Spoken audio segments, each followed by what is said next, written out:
Oh, definitely. I think the 2-week rest definitely affected that game. There's two fresh teams out there, and it was like tit for tat really. Salford, we got told complete something like 95% of the first half, and we were at 60%. So we were doing it the tough way, but we talked about the second half. Let's just compose ourselves, and we should be going. That should get us halfway there to a result. And that's it. You came out in the second half, early try, the wind behind you, and that really told, didn't it?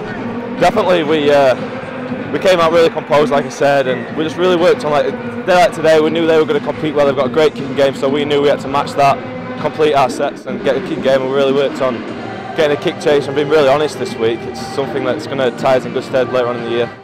So Phil, we spoke in the week about tightening up the defence, and for the most part of that game, it looked like that had been done. No, I thought we were pretty good defensively tonight. They scored 4 tries off kicks. That tells you a story.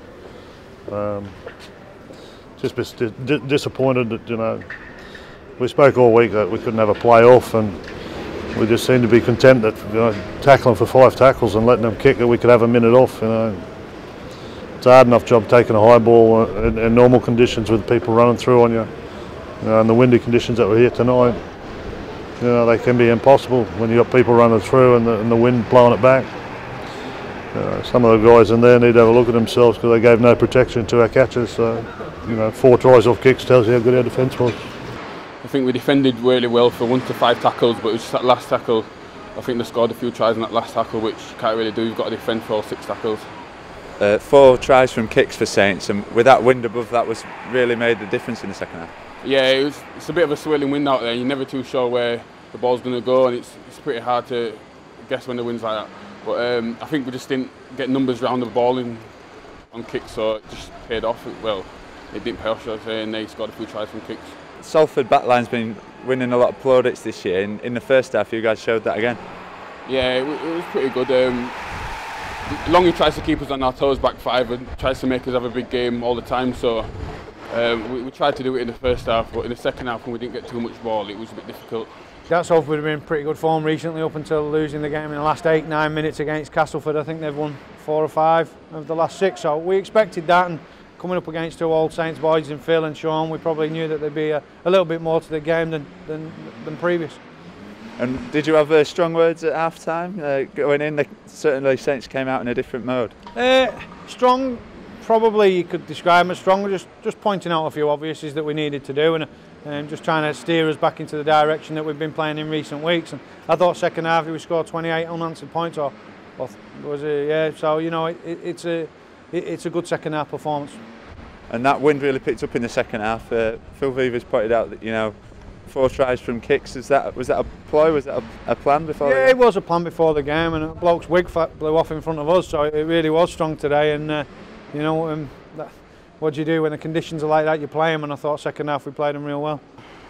And you've put pen to paper this week, 2 years deal, a try this week as well. That's got to be a good week in the boots of Danny Williams. Yeah, it's always good to sign a new deal. Salford's a great team, and I'm looking forward to the next 2 years, but pretty disappointed about the result today, so just got to get back in training on Monday and sort it out. It's a young backline coming through, a decent team certainly that can develop and move on in the next few years. Is that what sort of made you seal the deal? Yeah, we've got some great talent coming through. It's always good to have young kids pushing you through, fighting for your position. It keeps you on your toes. So there's some great talent coming through the academy this year, and I think, well, it's always going to be better to have a bit of competition. And a quick word about your contract changes in the time off. You're going back to Cass. Yeah, I'm moving back to Cass Tigers. Yeah, I'm pretty excited about the move and that, obviously, back to my own town club. But obviously, to be a team like Helens for the rest of the year is just unreal. So I've got to take my time. Every game's could be my last year at Helens. You never know. So I'm really excited about the rest of the season, really. And with that in mind, you'll be pushing especially to get to that grand final. And you're starting to really pick up and put some points away at the end of this season. And that's what you've got to be looking at now. Oh, definitely. The beginning of the season will be forgotten at the end of the season. It's how we finish. So Saints have always been quality at that, and they've got plenty of experience at doing that. It's just finish it off. But obviously there's still a long way to go before the playoffs, etc. So we've got to keep building on these performances, keep these performance levels up, and hopefully that ties in good stead for the playoffs at the end of the year.